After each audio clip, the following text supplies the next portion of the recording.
What if childhood innocence walked straight into one of history's darkest places, without understanding what it truly was? Welcome back to Starz Recapped. Today, we're exploring The Boy in the Striped Pyjamas, 2008, a deeply emotional historical drama set during World War II.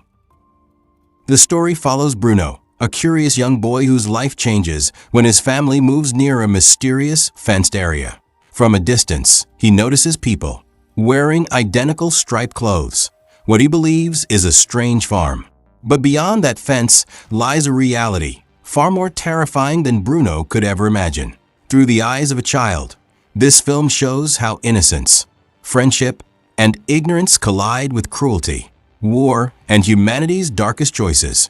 Stay with us as we break down this powerful story, its hidden meanings, and the heartbreaking moments that make it unforgettable. Only on Starz Recapped. Bruno picked up a small piece of metal and tossed it toward the fence. The moment it touched the wire, a sharp spark burst out. That fence wasn't ordinary. It carried deadly power. It wasn't just a barrier of steel, but a line that split two lives apart. One side filled with freedom, the other trapped in suffering. And yet, across this divide, two lonely children found comfort in each other's company. A friendship was born, one that would eventually demand a terrible cost from a boy who lived on the free side. His name was Bruno.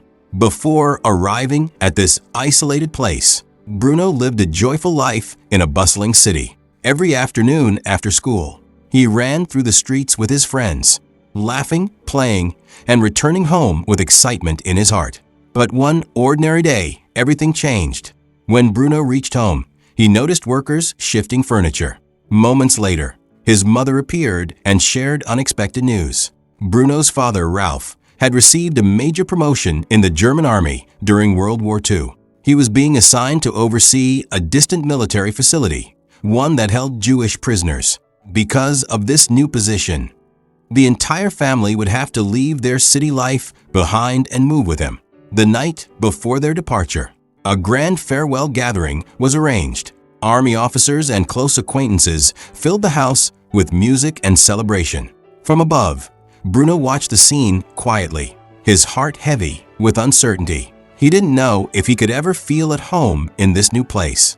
Earlier that day, his friends had said goodbye in their own innocent ways, unaware that Bruno's world was about to change forever. Soon after, the family boarded a train heading toward their new destination, unaware that this journey would lead them into a story of innocence, friendship, and tragedy. After days and nights spent traveling across long distances, the family finally reached the place assigned by higher command. The moment Bruno saw it, his excitement faded. Tall, lifeless walls surrounded the area, making the place feel cold and empty. Once the luggage was unpacked, Bruno climbed onto the window ledge, eager to see what lay beyond. From a narrow opening, his curious eyes caught sight of long buildings standing in the distance. He rushed to the kitchen and excitedly asked his mother if he could go there to play. But something didn't feel right. Everyone he saw outside was dressed exactly the same, wearing striped clothing that looked more like sleepwear than work clothes. Just as his mother was about to respond, a servant entered the room carrying a basket of vegetables. Realizing he had interrupted, the man immediately lowered his head and apologized. Only after receiving permission did he step forward. As the servant turned to leave, Bruno noticed something unsettling. The man was dressed in the same striped clothes as the people outside. Confused and restless, Bruno went to his father seeking answers. He asked why the people beyond the fence wore such strange outfits while working. His father's reply was cold and dismissive, claiming that those individuals were not worth thinking about as people. The words only deepened Bruno's confusion. Moments later, his mother appeared at the doorway. Having overheard the conversation, she quickly changed the subject, telling Bruno that the area outside was part of his father's job and strictly off limits to children. She gently sent him back to his room, promising that he would soon find someone new to play with. Later, Bruno's mother questioned Ralph about why someone from beyond the fence was allowed to work inside their home. Ralph offered no explanation. With no friends and nowhere to go, Bruno's days became painfully quiet. He passed time playing games alone, even moving both sides of the chessboard by himself. Bruno dreamed of becoming an explorer someday, soaring across the world like a bird. But in this place, far from home, he felt trapped, no longer free, but confined like a bird locked inside a cage. One day, Bruno accidentally stumbled upon a small hidden gate at the back of the house. Driven by curiosity, he stepped through it, eager to explore what lay beyond. But before he could go any farther, his mother suddenly appeared and quickly pulled him away, signaling that he should leave the area at once. Later, during lunch, Bruno quietly observed the household servant peeling potatoes in the corner. His earlier adventure did not go unnoticed. His father sternly warned him for wandering into restricted places, while the servants seemed to listen silently from a distance, concerned that their children were becoming careless with their studies. Bruno's father decided it was time to bring in a private tutor. That afternoon, Bruno lay under a tree, bored and restless, trying to escape the heat. Nearby, a lieutenant was helping his father clean the car. Bruno walked up and asked if he could help him find an old tire. He wanted to turn it into a swing. The officer glanced around and called out to the servant. Weak and exhausted, the man approached slowly, only to be shouted at to hurry. He was ordered to assist Bruno. Under the servant's guidance, Bruno followed him to a storage building behind the house. As the man bent down to search for a tire, Bruno noticed a window nearby, and new ideas began to spark in his mind. But before he could act on them, the servant had already found what he needed. By the third day, Bruno finally had something to play with. Not long after, thick black smoke rose into the sky. Curious, Bruno stood up to see it more clearly, but lost his balance and fell from the swing. As he hit the ground, he vaguely saw someone rushing toward him. It was the servant. He gently helped Bruno up and carefully wrapped his injured knee. In his innocence, Bruno asked if he might die from losing too much blood. The servant smiled faintly and assured him it was nothing serious. Hearing unfamiliar medical words, Bruno grew curious and asked what the servant used to do before. The answer surprised him. He had once been a doctor. Bruno laughed and joked that he must not have been very good at it to end up peeling potatoes. At that moment, the man's eyes filled with tears. Only a child could say such things without understanding the pain behind them. Their conversation was interrupted when Bruno's mother returned. Seeing the bandage on her son's knee, she immediately realized he had been hurt. She paused when she learned the servant had treated him. Noticing Bruno alone with a Jewish worker, she quickly sent him back to his room. After a brief hesitation, she quietly thanked the servant. He stood frozen. Those words were something he had not heard in a very long time. Nearly a week passed, and Bruno was still painfully bored. He hoped the arrival of the tutor would make things more exciting.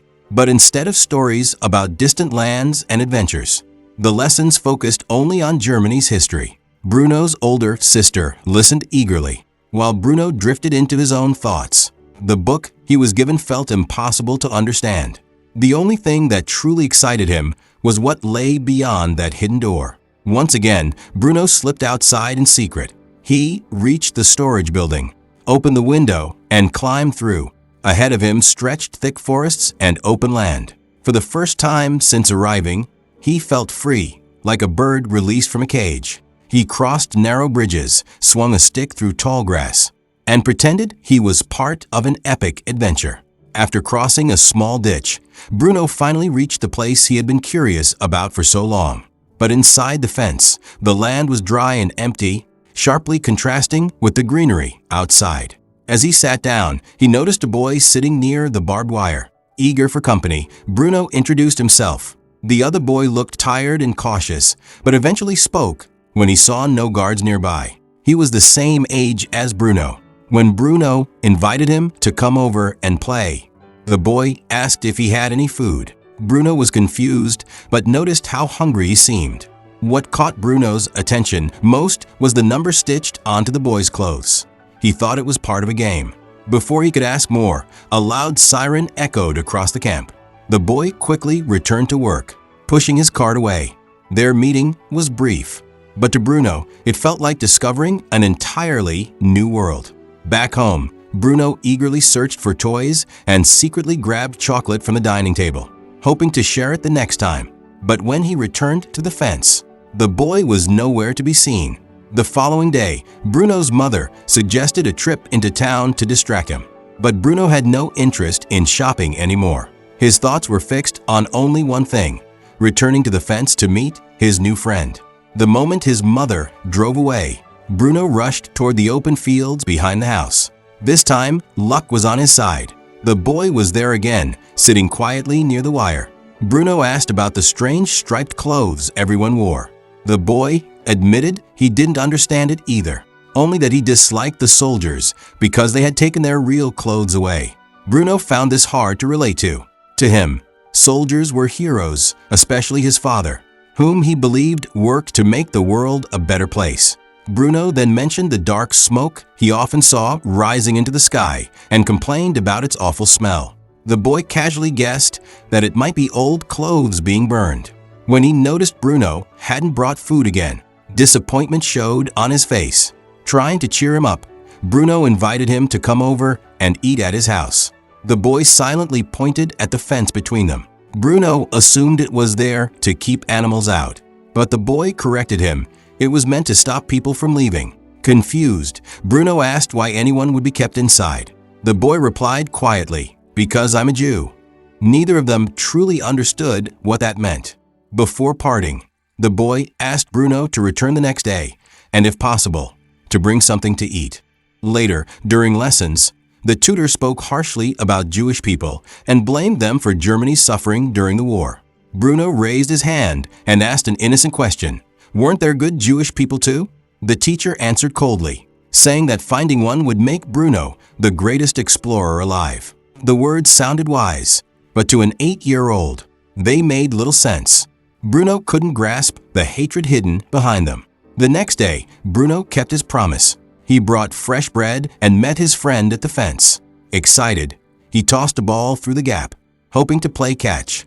But the boy quickly threw it back, panic in his eyes, and begged him not to do that again. He hid behind a rock, terrified of being seen by the guards. Bruno didn't understand the fear. He only wondered why his friend didn't want to play. What Bruno didn't realize was that such a small mistake could lead to severe punishment. Soon, the camp siren echoed again. The boy grabbed his wheelbarrow and hurried away. Left alone, Bruno felt deeply disappointed. When he returned home, his mother had just arrived. Seeing the ball in his hands, she questioned him. Bruno quickly made up an excuse and rushed to his room. As he shut the door behind him, the familiar, unpleasant smell drifted through the air once more. Suddenly, the lieutenant muttered, "Burning them always leaves a terrible smell." Bruno's mother froze. "What did you say?" she asked. Only then did the officer realize he had spoken too much. Her eyes slowly shifted toward the dark smoke rising in the distance. In that moment, the truth struck her with horrifying clarity. She had always known that place was meant for Jewish prisoners, but she had never imagined the cruelty behind it, nor that her own husband was directly involved. That night, she confronted Ralph. The moment she spoke, he understood what had happened. He tried to explain, insisting that everything was classified, that he had sworn loyalty to his country, and that his actions were for the future of the nation. But none of his words eased her pain. To her, no cause could justify such inhumanity. She shouted until her voice gave way, her anger mixed with disbelief. When Ralph reached out to calm her, she screamed at him to stay away. Bruno had no idea why his parents were fighting. He entered the room only to tell them that his grandfather had arrived to visit.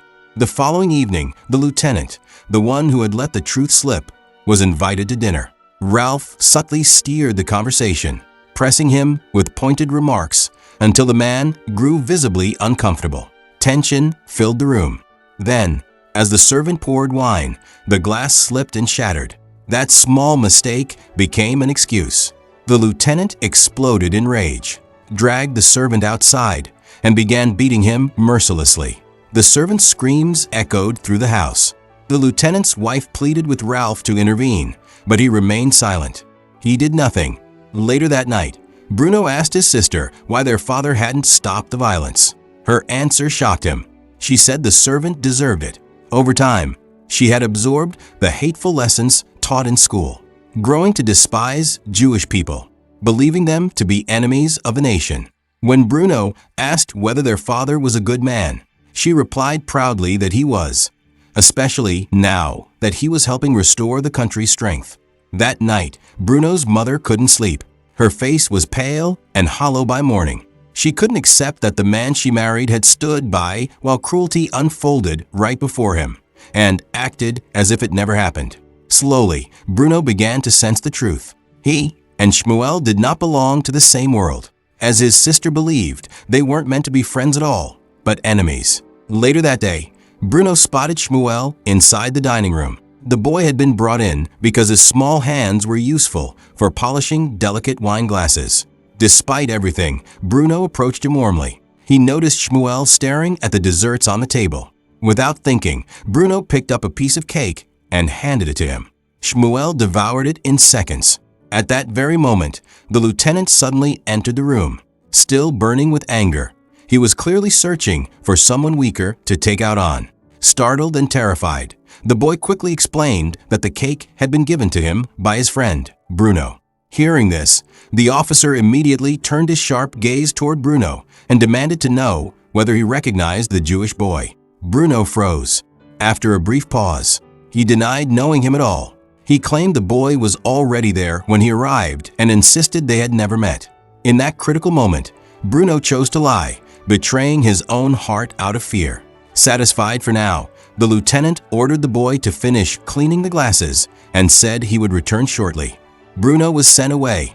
Once alone in his room, guilt washed over Bruno almost instantly. He regretted his words deeply. When he rushed back downstairs, hoping to find his friend, he saw that the boy had been replaced by another servant. Panic set in. Bruno ran toward the fields and searched near the fence, but the place felt emptier than ever. The bright afternoon he once shared with his friend was gone. Soon after, Bruno noticed many officers arriving at the house. They greeted one another with stiff salutes before heading toward a screening room inside the military camp. Curious, Bruno quietly climbed up and peered through a window. Inside, his father was presenting a film to the officers. The footage showed Jewish people living cheerful, comfortable lives. Watching it, Bruno believed this happiness existed because of his father's work. Just as his sister had told him, he thought his father was helping others and serving the country. What Bruno didn't understand was the truth. The film was propaganda, designed to mislead, to harden hearts, and to justify cruelty by painting a false picture. When the screening ended, Bruno ran into his father's arms, filled with pride. From above, his mother watched in silence, her expression heavy with quiet disgust. Not long after, news spread that the lieutenant had been punished for speaking too freely. He was stripped of his position and sent directly to the front lines of the war. Still carrying guilt in his heart, Bruno tried again and again to find his friend. He brought toys, hoping to make peace. But for 2 days in a row, there was no sign of him. Despite belonging to opposite sides of the world, Bruno had never seen the boy as an enemy, only as a friend. On the third day, Bruno finally spotted him beneath the wire fence. He sat motionless on the ground, head lowered, his spirit clearly broken. Bruno wanted to speak, but didn't know how to begin. When the boy finally looked up, Bruno noticed a bruise near his eye. At that moment, Bruno softly apologized for what he had done. To Bruno's surprise, his friend showed no resentment at all. Instead, he accepted the apology with quiet kindness, as if nothing had ever happened. Their friendship returned to what it once was. Bruno continued bringing food whenever he could, and the two spent peaceful moments together, playing simple games and talking. Despite coming from completely different worlds, the children looked perfectly at ease when they were together. But while Bruno had found happiness again, his father was making a difficult decision. His mother's condition was worsening by the day, restless, distressed, and emotionally fragile. Unable to watch her suffer any longer, his father decided to send her and the children back to her father's hometown. When Bruno heard the news, he rushed to the fence to see his friend one last time. Before he could even say goodbye, the boy shared troubling news. His father had gone missing. Hearing that Bruno would be leaving, the very next day. He asked for one final favor. He hoped Bruno could come inside the camp to help search for him. Wanting to make up for his past mistake, Bruno agreed immediately. To him, it felt like one last grand adventure. Bruno soon noticed that the soil beneath the fence was loose and easy to dig through. With a small metal shovel, he could crawl under without much effort. To avoid suspicion, his friend suggested that Bruno wear striped clothes like everyone else inside. Before parting, he reminded Bruno not to forget to bring a large sandwich the next day. That night, Bruno could hardly sleep. His mind raced with excitement and anticipation. At dawn, he prepared the sandwich, grabbed the shovel, and hurried toward the fence. His friend arrived as promised. But when Bruno reached into his bag, he realized the sandwich was gone, lost somewhere along the way. There was no time to search. Without hesitation, the boy handed Bruno a spare set of striped clothes. Bruno changed quickly and began digging. Meanwhile, back at the house, his mother had finished packing but couldn't find Bruno anywhere. By the time panic began to set in, Bruno had already slipped through the hole and crawled to the other side. Inside the camp, everything felt wrong. The place was nothing like Bruno had imagined. He was led into a narrow room crowded with people dressed exactly like him. Their faces were pale, empty, and drained of hope. A loud gunshot echoed, and the crowd was forced to move. The two boys were pushed into the middle, surrounded by people of all ages, children, elders, and the weak, none of whom seemed capable of working. At the house, Bruno's disappearance was finally noticed. His mother rushed outside in desperation. Near the storage building, Bruno's sister spotted the dropped sandwich on the ground. In that moment, their mother understood. Something terrible had happened. She ran to Ralph and told him their son was missing. Alarms were raised immediately. Soldiers rushed out to search the grounds. When a wooden post was used to break open the small door in the backyard, Bruno's mother and sister followed closely behind, their fear growing with every step. At that moment, the sky opened up and heavy rain poured down without mercy. Soldiers pushed the crowd forward through the muddy ground. When they were guided toward an underground shelter, Bruno assumed it was simply a place to escape the storm. He felt a strange sense of relief. Soon after, orders were shouted. Everyone was told to remove their clothes. One man tried to calm himself, whispering that it was only a wash, nothing more. Bruno believed the same, thinking they were about to clean up before heading inside. He followed along without hesitation, but instead of shelter, they were forced into a tightly sealed room. The doors slammed shut behind them. Bruno found himself surrounded by frightened faces, bodies pressed together in the darkness. Moments later, a soldier wearing a mask released something into the room from the outside. Almost instantly, unbearable cries echoed behind the cold metal walls. Far away, Ralph rushed toward the camp.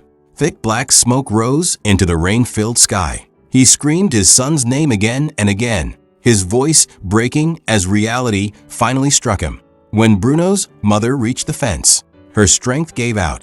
She collapsed, clutching her child's clothes, crying endlessly beneath the pouring rain. Ralph stood beside her, frozen in despair. In that moment, he understood. This was not duty.